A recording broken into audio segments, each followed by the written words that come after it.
Voilà, je vais commencer le questionnaire donc par la première question. Étiez-vous nombreux le 13 mai 1994? Mwari benshi tariki 16 ukwezi kwa gatanu 1994. Twari benshi. Nous étions nombreux. Alors dis-lui qu'il peut développer, dire plusieurs choses. Gerageza usobanure uko mwari benshi. Twari benshi, twari abatutsi bari gutemagurwa bicwa kandi birukanka ku misozi, hari imbunda. Nous étions beaucoup de Tutsis qui étaient en train d'être exterminés. Il y avait des fusils et nous étions en train de courir sur les collines. Étiez-vous ensemble, Emmanuel et Jean-Baptiste, le 13 mai? Est-ce que tu étais, Emmanuel, avec Jean-Baptiste le 13 mai 1994? Il expliquait encore. Ah pardon, excuse-moi, j'ai coupé. Sobanura no kuguca mu ijambo. Ubwo ndarengera kuvuga uburyo twari benshi. J'expliquais comment nous étions nombreux, très nombreux. Kuko benshi rero twajyaga ku misozi miremire tureba aho ibitero bituruka by'abicanyi. Ubwo rero tugabira ku misozi miremire tureba aho baturuka kuko ibitero byazaga bitandukanye biturutse impande n'impande. Nous étions très nombreux et puis nous nous mettions sur les hautes collines pour surveiller l'origine, les chemins, les sentiers, les routes que devaient prendre les tueurs pour venir nous exterminer. Je vais passer à une autre question. Je fais attention parce que mon téléphone n'a plus beaucoup de batterie comme on a pris du temps tout à l'heure. Donc du coup, je vais essayer de... On sera peut-être obligé d'aller se mettre à un endroit où je me branche, peut-être. J'espère pas. Et turaza kujya ahantu dushobora kubona ko ducomeka kuko batterie yashaje. À cause de la batterie. Donc la deuxième question, c'est étiez-vous ensemble, toi Emmanuel, avec Jean-Baptiste le 13 mai 1994? Ikibazo cya kabiri, tariki 16 ukwezi kwa gatanu 1994 wari kumwe na Jean-Baptiste? Ubwo muri iyo misozi ya Bisesero ni ukuvuga ngo abatutsi bose babaga bari mu mihaga batuye ahantu hatandukanye, bose bahungiye mu Bisesero ku misozi nyine aho abatutsi bari ku misozi miremire. Twese niho abatutsi utari wapfa twese twagiye duteranira ahantu hamwe kugira ngo dutizanye imbaraga no kureba aho ibitero bituruka, dutizanya n'imbaraga zo kwirwanya. C'est là que tous les Tutsis des différents endroits autour des collines de Bisesero s'étaient rassemblés. En fait, tous les Tutsis autour des collines, des montagnes environnant Bisesero, et tous ces Tutsis-là s'étaient rassemblés sur la haute colline, et c'est à partir de là qu'ils allaient mettre ensemble leurs forces pour faire face à l'ennemi qui voulait nous exterminer. Mais les collines sont grandes. Est-ce qu'il était par moments loin de toi, proche de toi, avec toi, Jean-Baptiste? Oui. Ariko imisozi ni minini, ni hanini. None se Jean-Baptiste yahoraga ari iruhande rwawe buri gihe? Iyo twirukankaga twabaga turi kumwe kuko twagendaga tunyuranamo twirukanka duhunga. Quand on courait ensemble en fouillant, nous étions ensemble. Des fois, on se rencontrait même, mais on fuyait dans la masse. D'accord. C'est la même chose avec Siméon Karamaga, Marcel Arelimana, Adrien Arelimana, Boniface Mutuyemungu. Uko niko byari bimeze se no kuri aba batangabuhamya bandi ari bo Karamaga, Simeon, Marcel Harerimana, Adrien Harerimana cyangwa se Boniface Mutuyemungu? Nabo mwari kumwe? Utanga buri muntu ntabwo abantu babonaga kimwe, ariko utanga ubuhamya bwo mu bisesero kuko mu kwirukanka imisozi wabaga araha undi ari nkaha hirya ku gasozi ka hakurya nawe hari ibindi yabonaga. Pour les gens qui ont survécu et qui étaient sur les montagnes de Bisesero, chacun donne sa version des faits suivant ce qu'il a vu. Parce que chacun sur la colline où il se trouvait, il a eu à voir un aspect particulier des hostilités.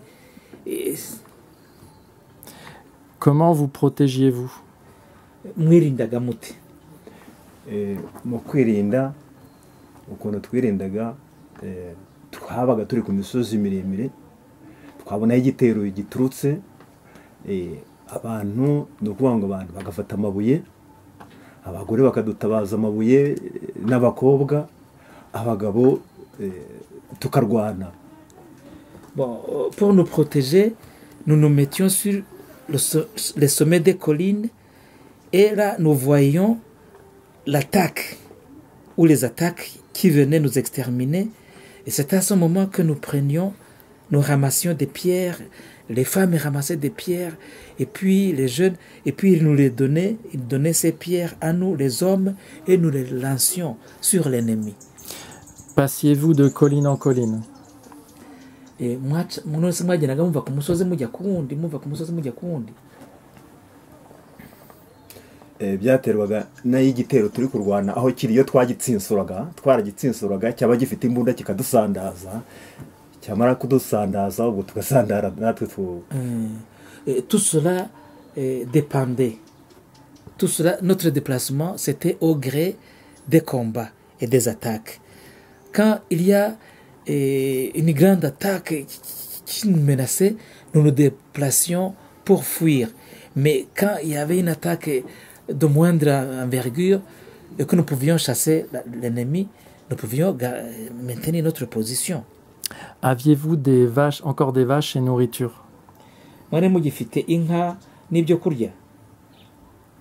Ibyo nibyo byadushizeho mbere kuko batunesheje nibyo babanje gushorera n'amazu baratwika ubwo hasigara abantu ibintu bimaze kugenda.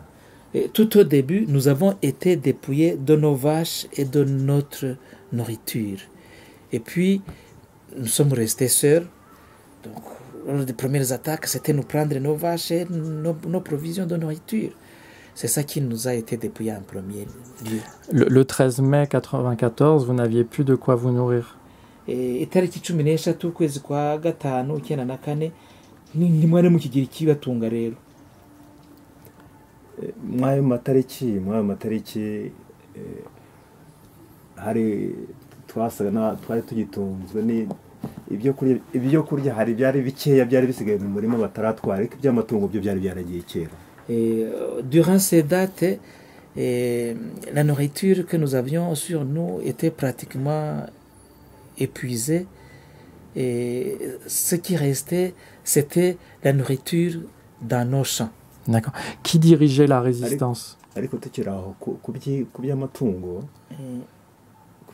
n'ubu byari byaragiye buri gitero uko cyazaga cyarasahuraga hari inka nyinshi n'amatungo ihene amatama ubwo uko igitero cyazaga cyatwaraga ibyabyo hakagira urundi ruhande zigifite bene zo bakizirwaniriye bakirwana ariko byose umutungo nyirizina kuri 13 ho niho byarangiye neza kuko haje ibitero bidasanzwe. Alors pour ce qui est des vaches et de la nourriture, il faudrait que les attaques qui venaient chaque fois, ces attaques nous dépouillaient de nos vaches, de nos chèvres et de nos moutons. Mais il y avait d'autres coins où des gens avaient résisté et avaient maintenu une partie du bétail. D'accord. Mais quand la date du 13 mai est arrivée, là alors on nous a tout pris. Rien ne nous est resté au niveau du bétail. Qui dirigeait la résistance? Et ninde wayoboraga intambara yanyu murwanya bicanyi? Ninde wayoboraga mwebwe mwarahagaze ngo murinde ibitero murwane n'ibitero?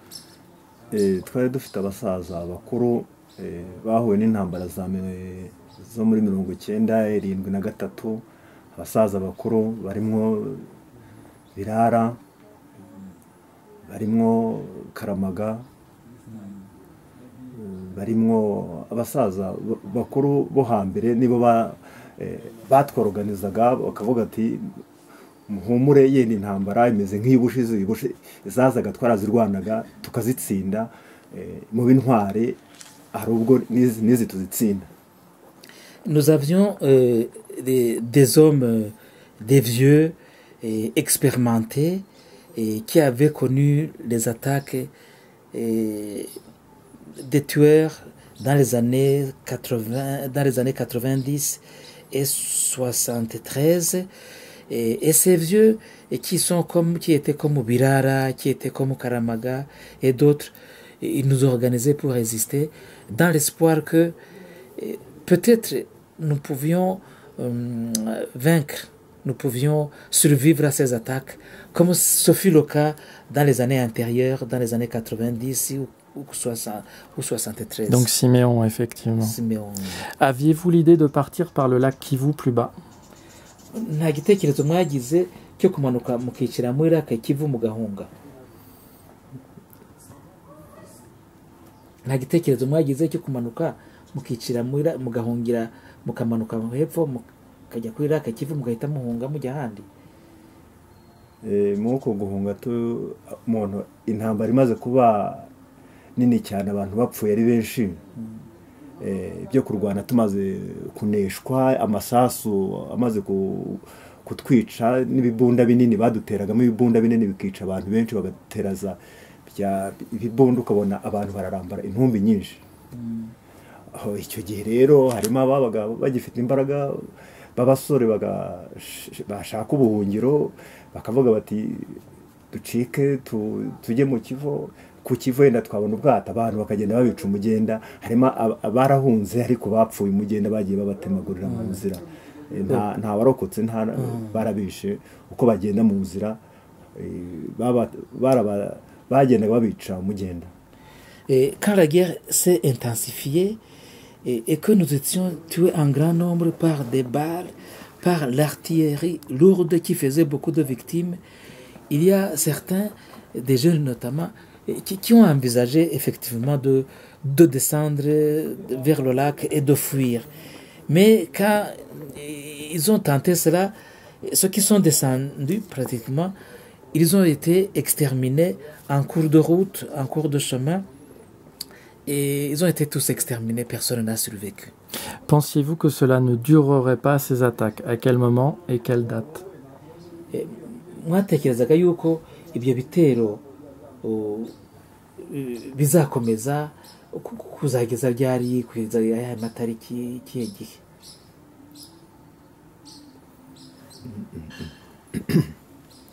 Ibitero kuvuga ngo twatekerezaga ko bizashira, twebwe hari n'igihe bajya mu manama tukagira ngo intambara yarashize, bajya mu manama twajya kubona tukabona haje ikindi gitero kinini, twebwe ntabwo twamenye, byageze biraturambira rwose, turavuga ngo iyi ni imperuka, ntabwo ari intambara, ni imperuka.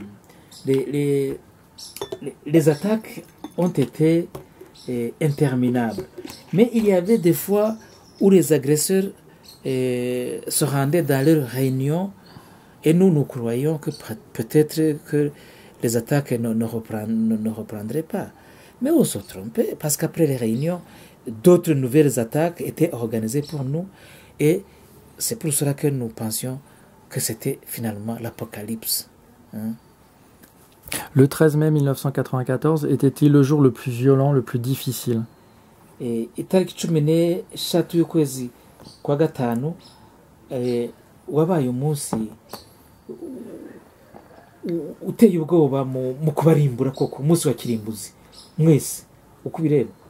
Wabaye umunsi mu minsi yose idasanzwe, kuko nibwo hajemo imbunda nyinshi kandi n'ibitero byinshi, ubona birimo abantu benshi, ari nabyo twagiye tubonamo n'abazungu. Oui, le 13 mai a été le jour le plus cruel, le jour de l'extermination, parce que c'est le jour où il y a eu où l'on a recouru à l'utilisation de beaucoup d'armes, avec beaucoup d'attaquants, beaucoup d'assaillants, et parmi ces nombreux assaillants, il y avait aussi des blancs. imihanda yari yuzuyemo imodoka nyinshi Même les routes étaient remplies de véhicules, de nombreux véhicules. mbona imodoka wagira ngo ni ziherekeje perezida, imodoka nyinshi cyane. C'était un long cortège, comme si c'était des véhicules qui accompagnaient le président, des files interminables de véhicules. À quoi ressemblaient les Blancs? Et abazungu basaga gute? hasaga n'uyu wabonaga uruhuru nk'uru nguru. Il ressemblait à toi, À moi. à la peau que tu as là-bas. Ouais. Est-ce que tu les entendais parler, donner des instructions, des ordres? Ese warabumvise bavuga batanga amategeko?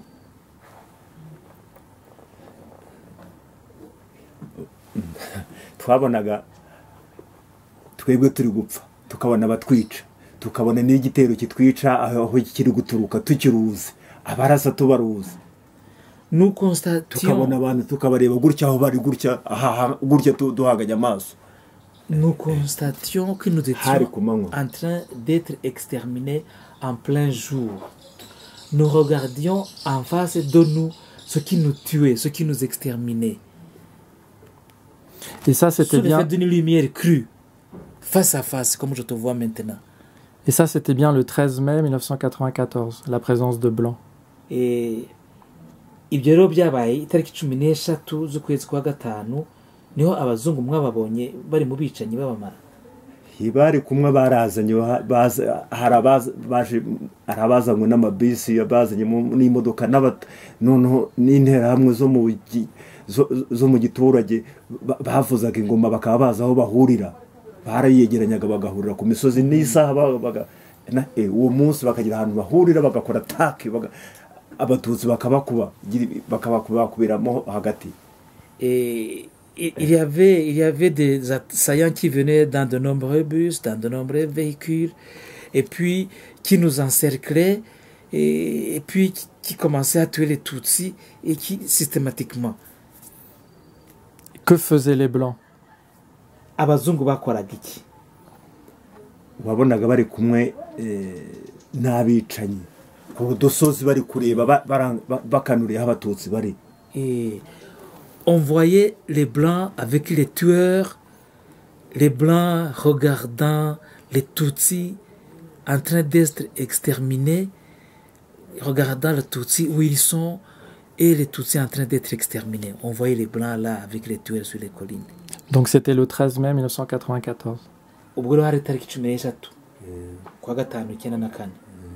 Oui. Oui. Est-ce que les Blancs tiraient sur les Tutsis? Ese abazungu barasaga ku batutsi? Yego. Oui. Quel était leur accent, et si vous pouvez vous souvenir et définir? Je sais que la question n'est pas facile. Est-ce que ça ressemblait à ma voix? Arazi ko kumenya uko imvugo y'umuntu kwigoye. Ese wumvaga imvugo yabo, aksa yabo, imvugo yabo imeze nk'iyihe? Ndazi ko bigoye. Ntago uretse ko twabonaga kumva ntago bavugaga ururimi twumva twebwe, ntago bavugaga ururimi twumva, ntago twashobora kurusobanura. Je ne peux pas connaître l'accent parce qu'il parlait une langue que je ne connais pas. C'est ce que je pense. C'est ce que je pense aussi. Effectivement, c'est une question compliquée. Ni ikibazo kiruhanije nanjye numva ari byo ntekereza. Dis-lui que je vais faire une pause pour les enregistrements. Ngo nikubwire ko agiye guhagarara aruke gatoya kugira ngo asubire yanregistre.